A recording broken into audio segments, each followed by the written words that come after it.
So we are going to pretty much pick up where we left off. And that is in chapter 4. And I want to take a look really beginning.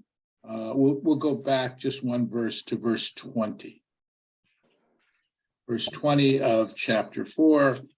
In Eitz Chaim, it's page 1011. 1011.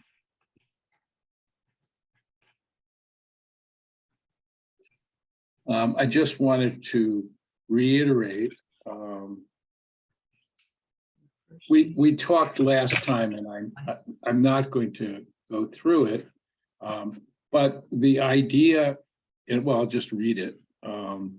Speaking about other gods and those that were thought of as gods, like the sun, the moon, the stars, the heavenly host, you shouldn't be lured into bowing down to them or serving them.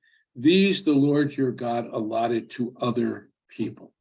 So these are creations of God, and other peoples do and can serve them. On the other hand, Deuteronomy makes it clear that they are not only are they not legitimate gods, they're not gods at all. And only God is God, right? So it is monotheistic in the sense that it doesn't believe that there is a God, a true God, other than God, but it allows other cultures to be idolatrous or polytheistic. And I, elsewhere, some of Jewish philosophers, and I'm thinking of Maimonides in particular, wants to suggest that these gods were meant to be, in some ways, to prepare other people for the possibility of the true God, but not to impose it on them at that time. A special relationship is created with one nation, the descendants of the patriarchs.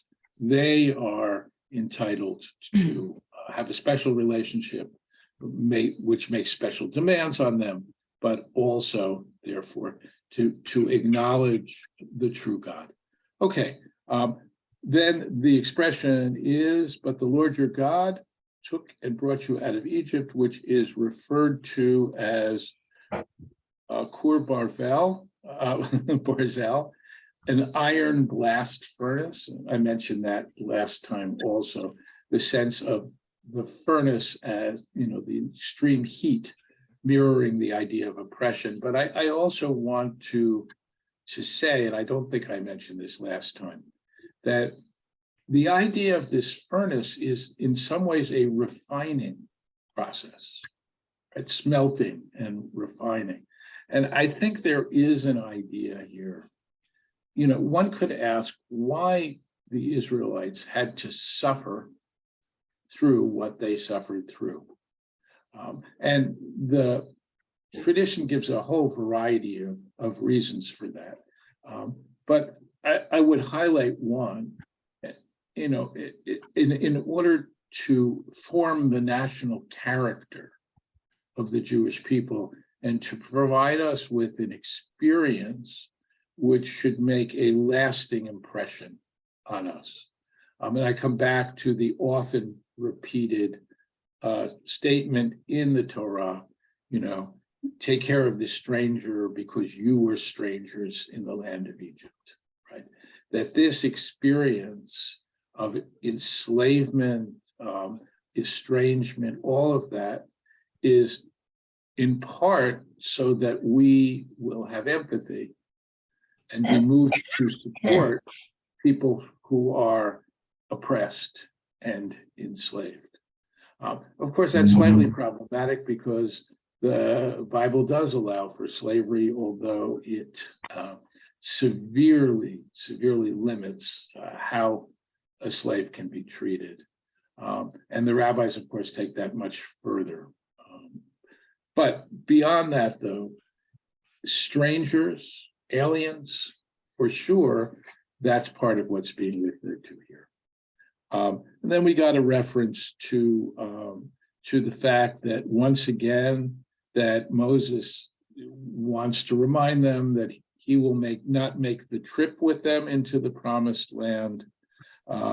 You will cross and take possession of that good land, and take care not to forget the covenant, and not make for yourselves a sculptured image in any likeness against which the Lord our God has enjoined you. And then it says, and this is what I want to talk about for a moment, for the Lord your God is a consuming fire, an impassioned God. So consuming fire is a really interesting metaphor. And the idea is get too close and you will be destroyed, right? That there has to be some distance between you and God, that we can't approach God too closely, that God's extraordinary divinity is incompatible with our humanity, simply too powerful. And there are a whole variety of places in the Torah where you see this, that we have to protect ourselves, not the least of which is that we remain in Exodus. According to Exodus, we're going to see it a little bit differently in Deuteronomy, at the base of the mountain, not going up, because it would be too dangerous for us at the moment of on Sinai. And so but there's another sense, I think. God being a consuming fire creates a certain problem, because if God is a consuming fire, how is it that we are told to draw near to God and to walk in God's ways? Because we see that language elsewhere. And there's one of my favorite midrashim, the rabbis attempting to come up with a resolution of this problem, says that the way you draw near to the consuming fire is to imitate God's actions. I want to share that midrash with you in a minute, but first I want to mention something that I actually talked about a little bit in my last podcast, which is about Christmas and Hanukkah, and one of the best ones we've done. I suggest you listen to it if you can, if you have time. But I said to my co-host, Grant Mansfield, that I'm a little jealous of Christianity, because I said, your God is so approachable. Jesus is born into this world, walks on the earth, very relatable, and very, very different from the image here of God as a consuming fire.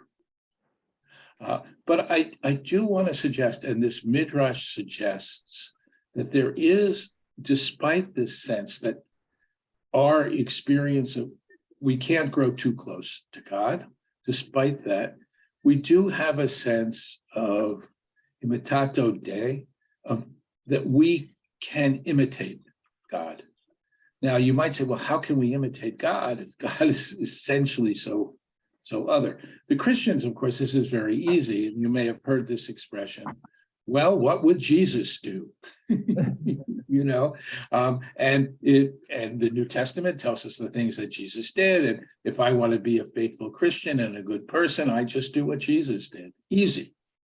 For us, God is a consuming fire, but the Midrash says this: we can do what God did. And the Midrash actually points to several places in the Torah itself where God does things that we could do.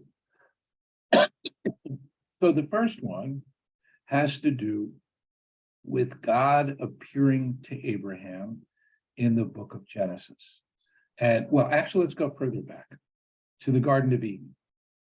So you know the story in the Garden of Eden, and Adam and Eve sin, and they are expelled from the garden.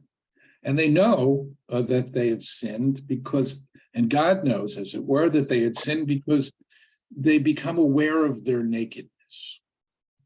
up to that point, they're sort of living in a state of nature, have no self-consciousness, inability to see themselves from the outside, as it were. They become aware of their nakedness. God expels them from the garden. But it says that in so doing, God creates garments for them. And you can look back to the beginnings of Genesis, it's chapter 2, and you'll see that passage. So if we want to imitate God, how do we do that? We just as God clothed the naked, so we clothe the naked, right? Second example, Abraham, after he is circumcised at God's command, we then have immediately in the Torah the scene where the three angels come to visit him, and it also says God is present there. And what the Midrash says is, why was God there then? Because he was making a sick call, right? God came to Abraham because Abraham was suffering in the period immediately after circumcision, and therefore God comes to comfort him in the midst of his pain, to pay a sick call. And then the final example, we'll see this, God willing, when we come to the end of this book. The very last thing we're told is that Moses, having gone up to the mountain, seeing the promised land, died and was buried there. And the question then is, who buried Moses if he was only there with God? And the answer is that God buries Moses, right?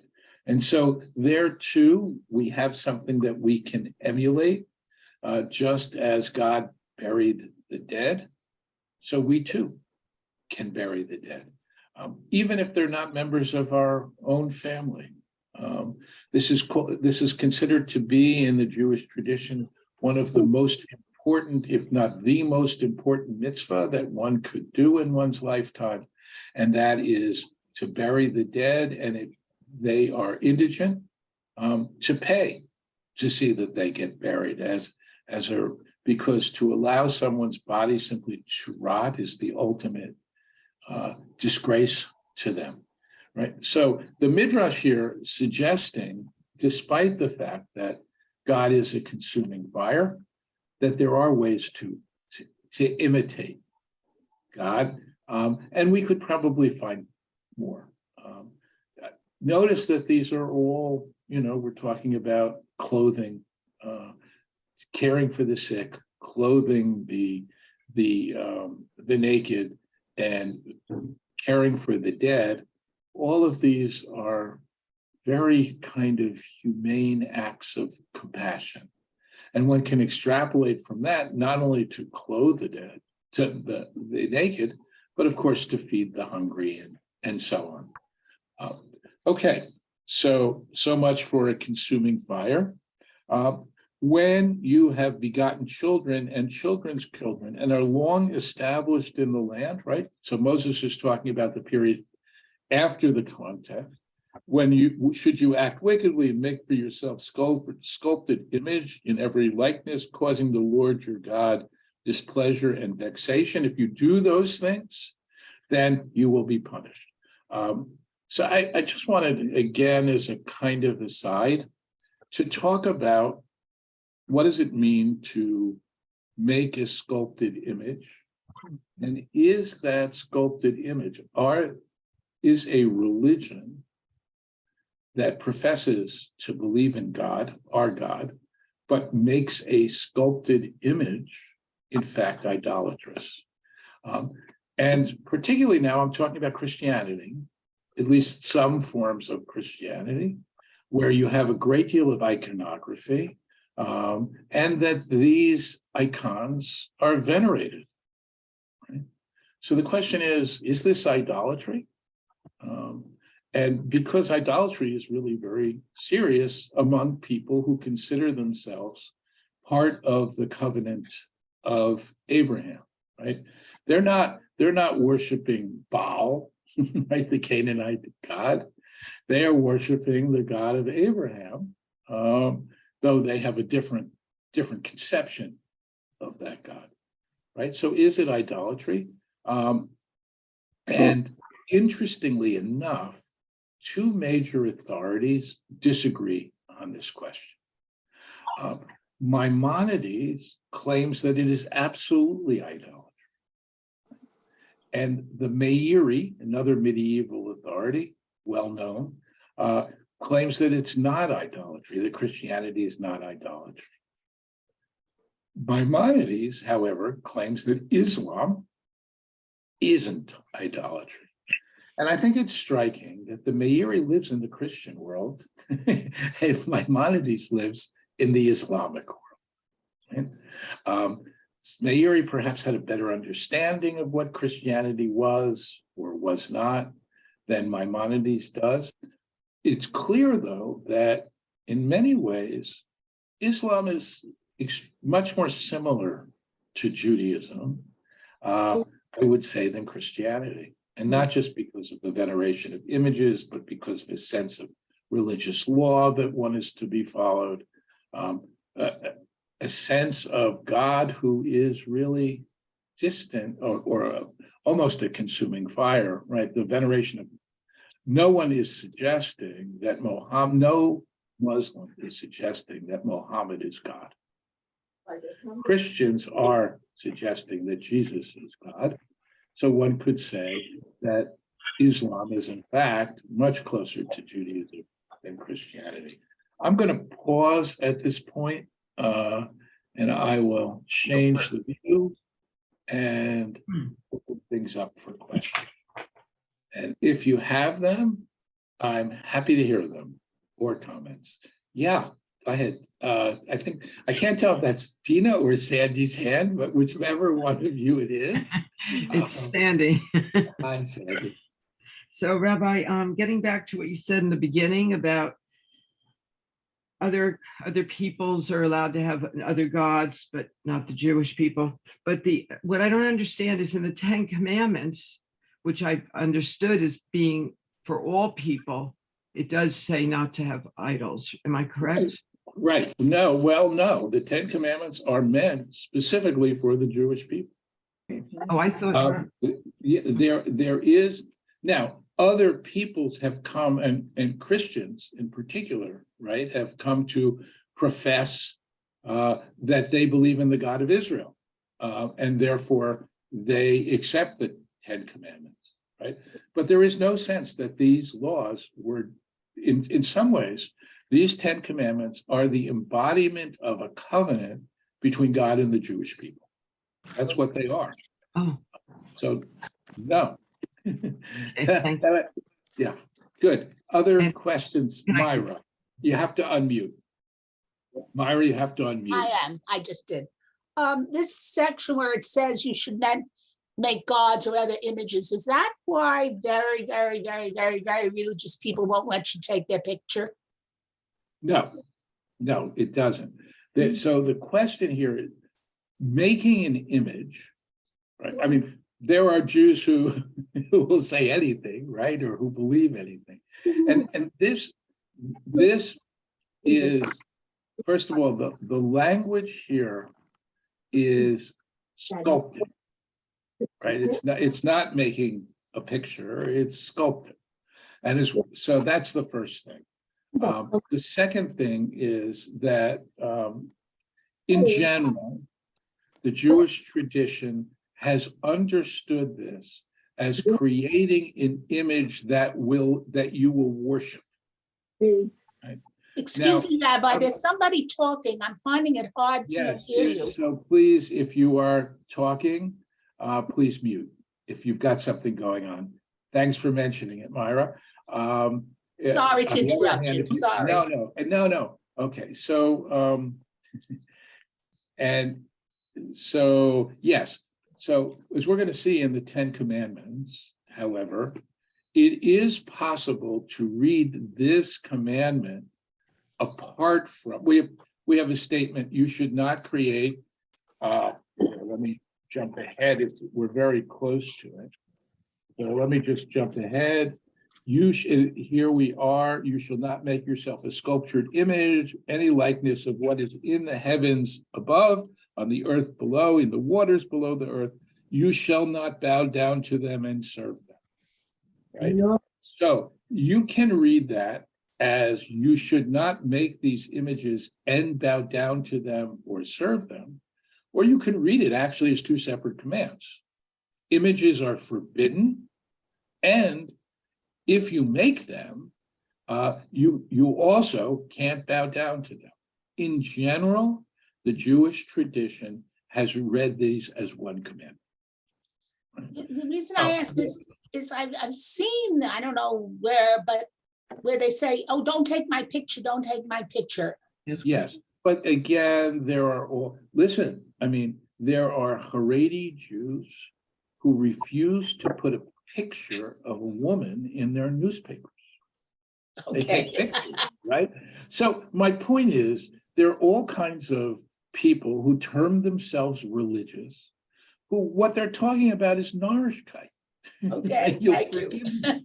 It may be a Narishkeit for which they have a multi-generational tradition, but it's still Narishkeit. Now, what I was going to say is, and I'll talk about this a little more when we come to the Ten Commandments. What I was going to say is that there have been times in Jewish history that these have been viewed separately, particularly during the Herodian period, the period of King Herod in Jerusalem before the destruction of the temple, and particularly among some groups, where you will not find, you'll find geometric designs rather than images. And I think Islam also stays away. I'm not positive about this, but I think they stay away. In general, they tend to decorate with scriptural passages in Arabic, but I could be wrong about that. At any rate, in general, most Jews traditionally have it's got to be sculpted, or we're not talking about it, and B, it's about worshiping, not just creating. Hannah, go ahead. Yeah, I have a comment, actually. I Good. find, if this is true, I find it strange and even frightening that Christian people eat a wafer that's supposed to be symbolize God's body. Is Okay. that so? It's very Right. very, So, yeah, can't understand. I think it is strange. It comes to us, it comes from a passage in the New Testament where probably taking place at a Seder. Jesus there having Seder with his disciples. And he says about the wafer, probably matzah, right? This is my body, and about the wine, this is my blood. All of this is tied to the idea that Jesus is the Lamb, right? That Jesus's death is sacrificial. Now, so think about this. Up until the temple is destroyed in Jerusalem, you have priests, and those priests have the job of offering sacrifices, right? Which are eaten either by the people who are bringing them, or by the priests, or some combination of it. And one of the roles of those sacrifices, and there were a variety of different kinds, and they had different roles, but one was a korban chatat, which was a sin sacrifice. You would offer this sacrifice and ask God for forgiveness for some sin that you've committed. Now, you also have to do tshuva, right? You can't just, it's not automatic. You also have to repent. But the idea here was that this was a way of gaining atonement, of getting God's forgiveness, that you would propitiate God through this sacrifice. Temple is destroyed, can't do it anymore. Judaism and Christianity go in different directions. Jews begin to read the sacrifices from the Torah and ask God to accept those readings as though we actually offer them. We emphasize tshuva, repentance, and so on. Christians take this idea of sacrifice and the idea of Jesus dying for the sins of humanity and say, just as we ate the sacrifices, now we will symbolically eat Jesus, right? Because Jesus is the sacrifice. And what do you call a Christian religious leader? The one who gives sacraments? A priest. Because in the temple, it was the priests, after all, who took care of the sacrifices.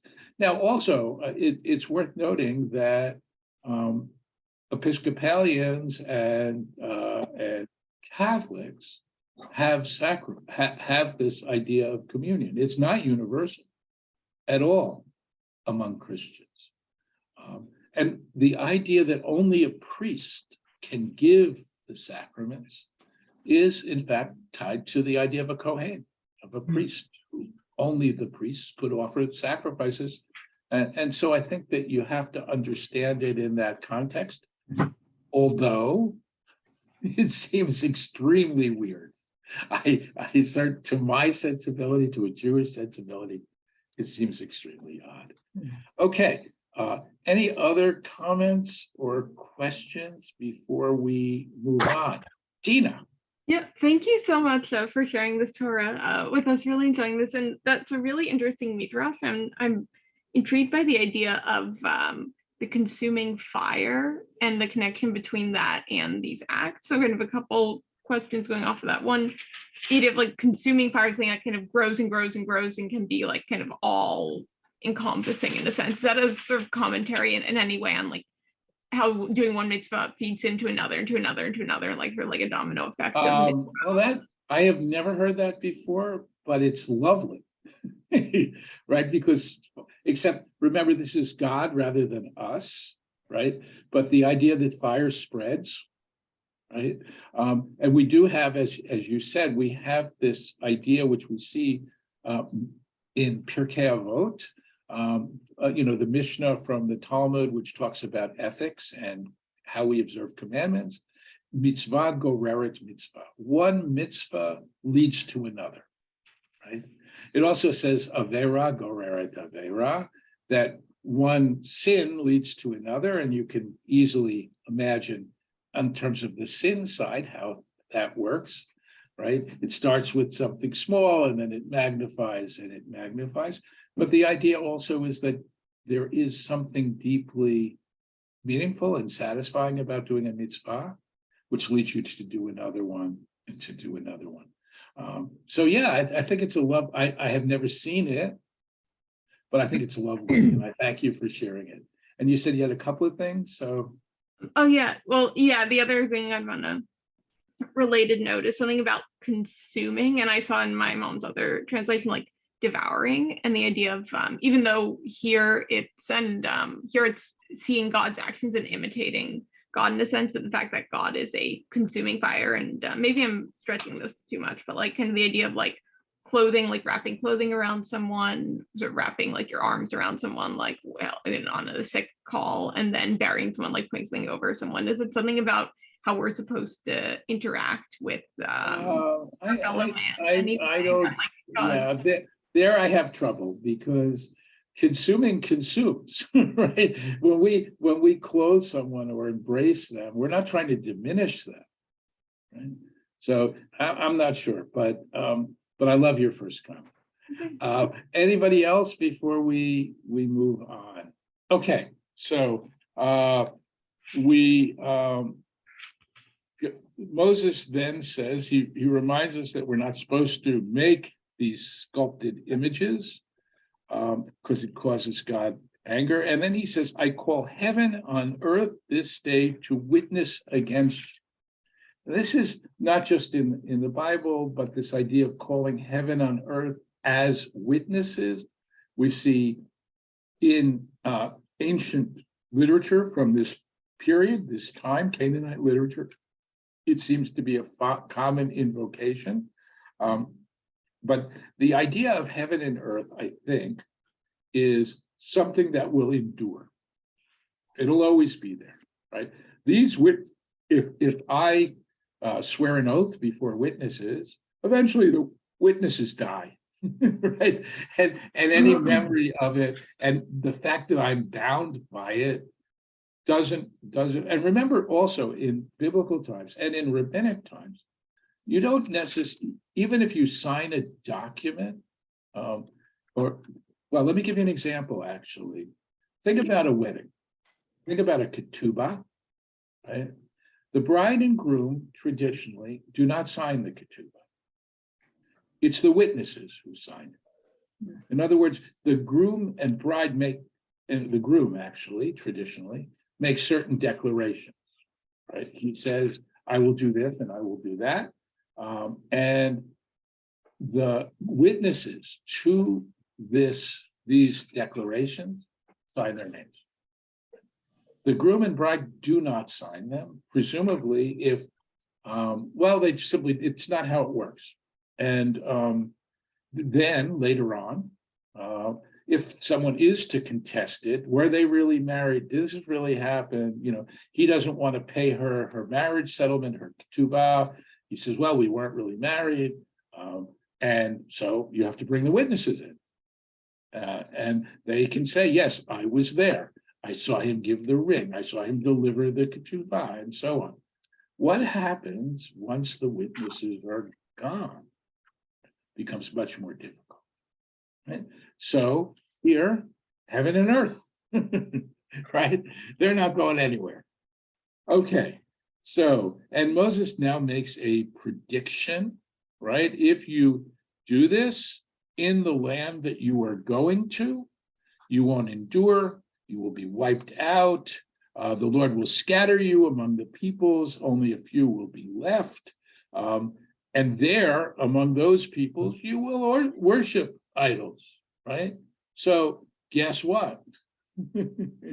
Right? You want to worship idols? You'll wind up doing it in the place where it's appropriate to do it.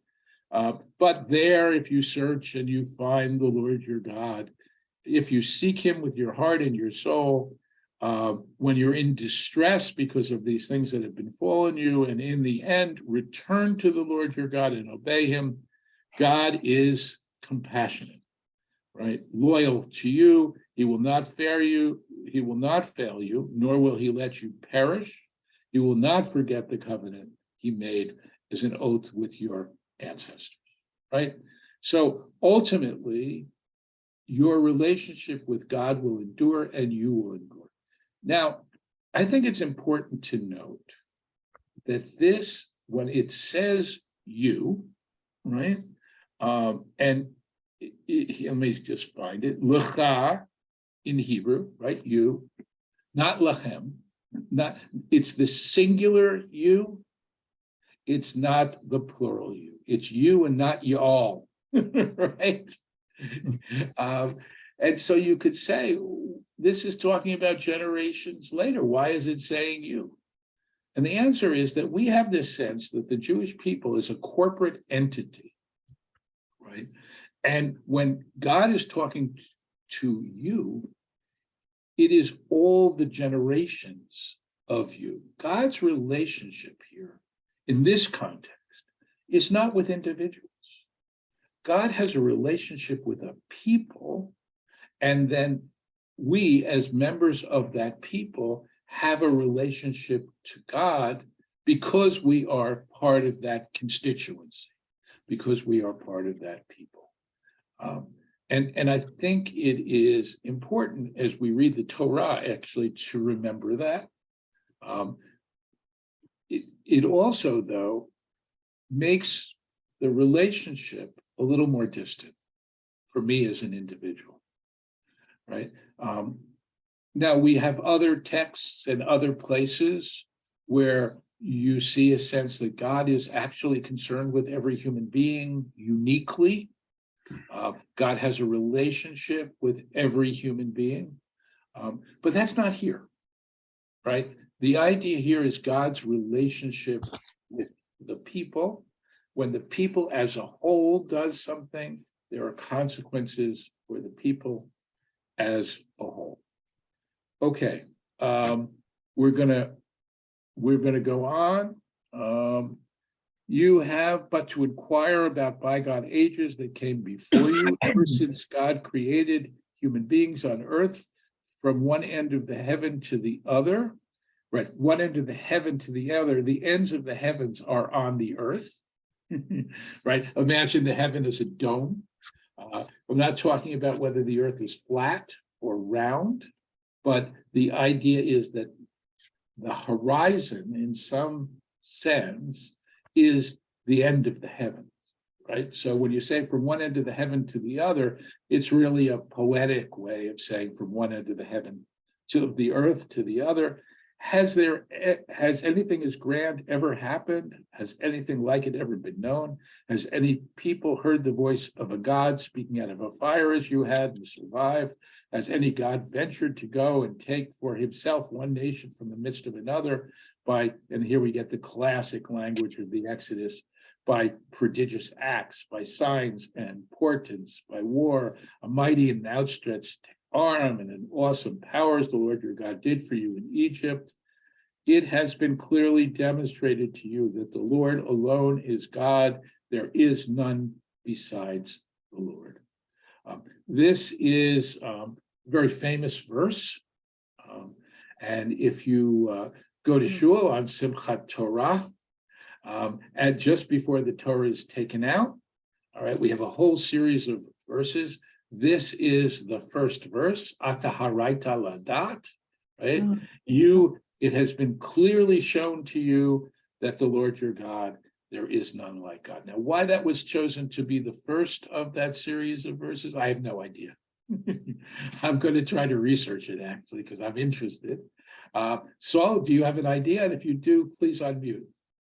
I don't have an idea, but I know that in the Nusach Sephard Siddur, and I think in the Chabad, they use Ata Hareta before they open up the Aron Kodesh.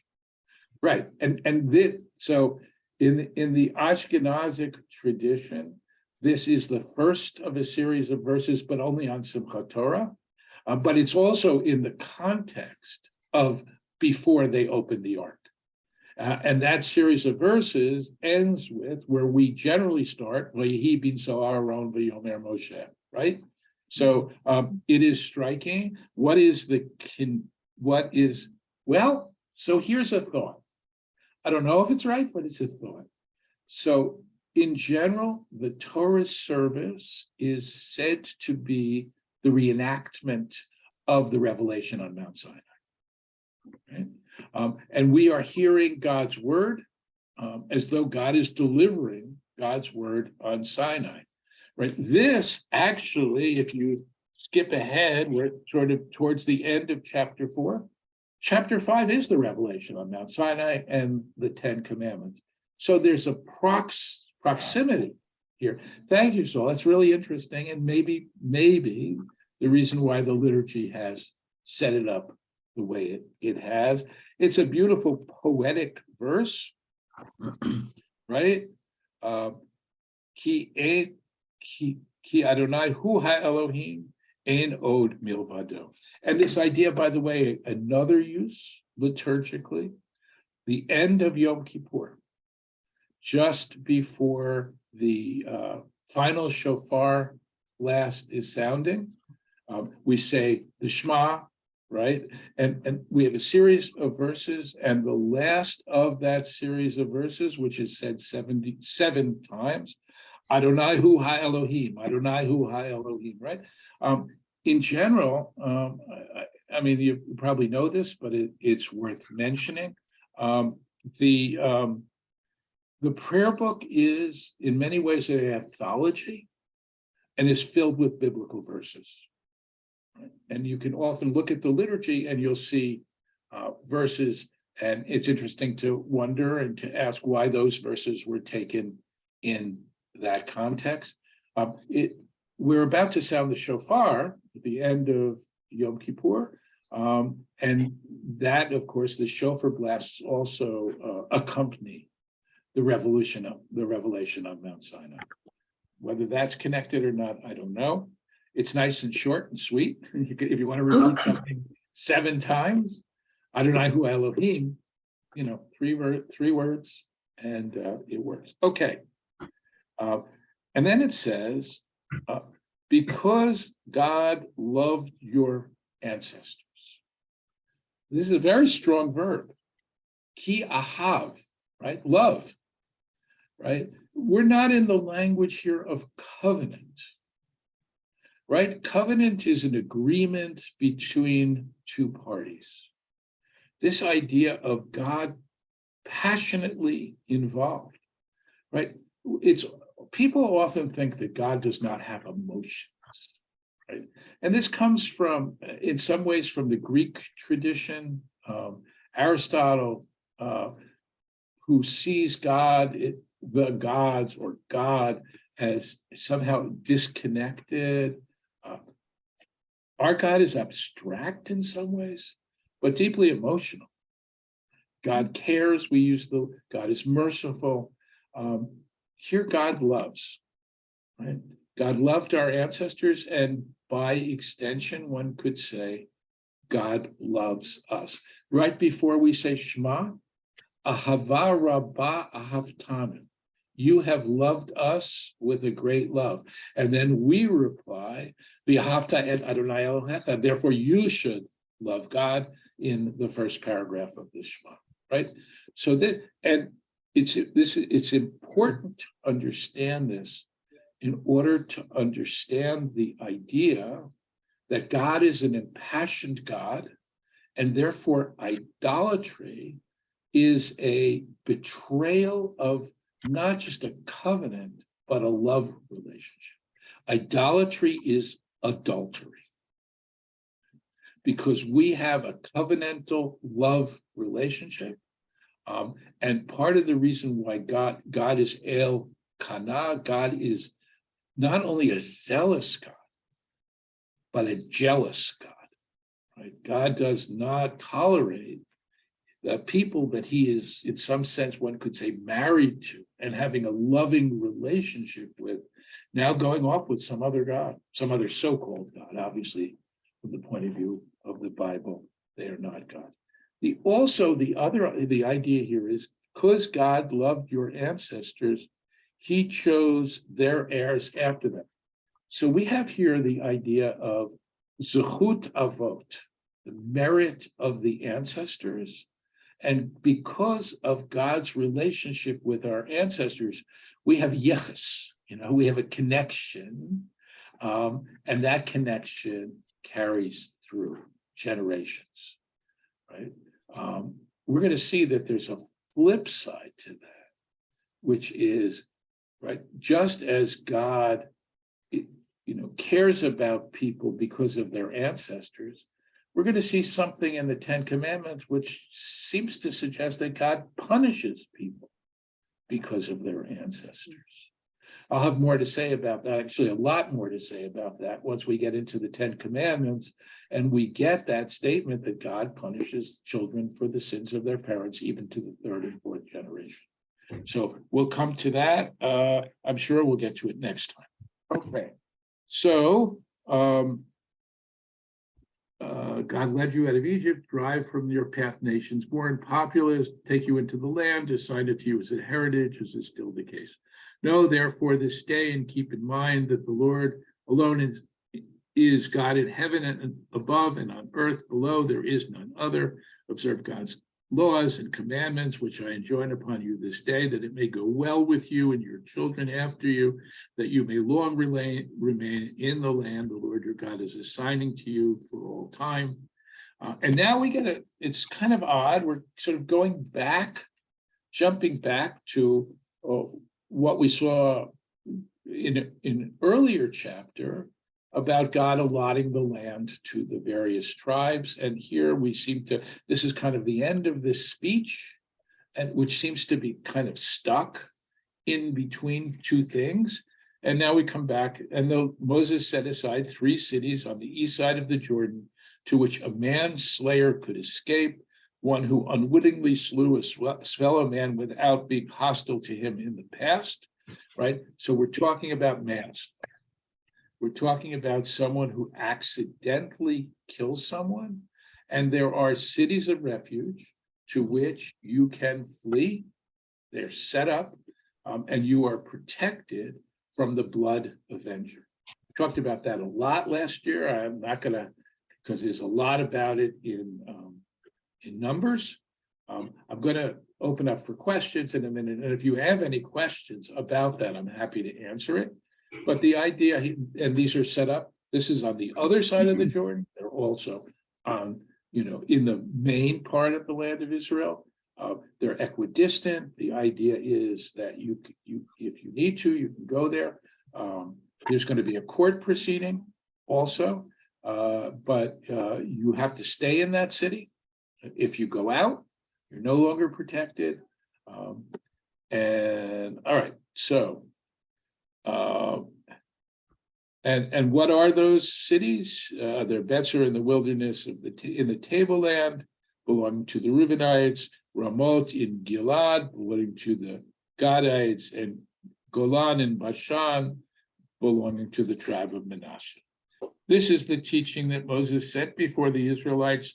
These are the laws, the decrees, laws, rules that Moses addressed to the people of Israel after they had left Egypt.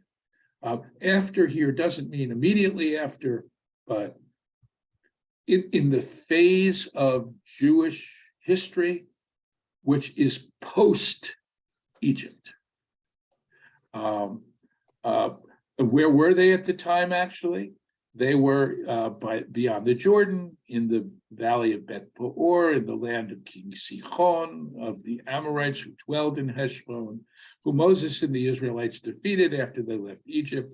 They took possession of his country and of King Og, of the king of Bashan, the two kingdoms of the Amorites on the east side of the Jordan, from or to, on the banks of the Wadi of Wadi Arnon, as far as Mount Sion, which is Hermon, also the whole Arava on the east side of the Jordan, as far as the sea of the Arava at the foot of the slopes of Pisgah.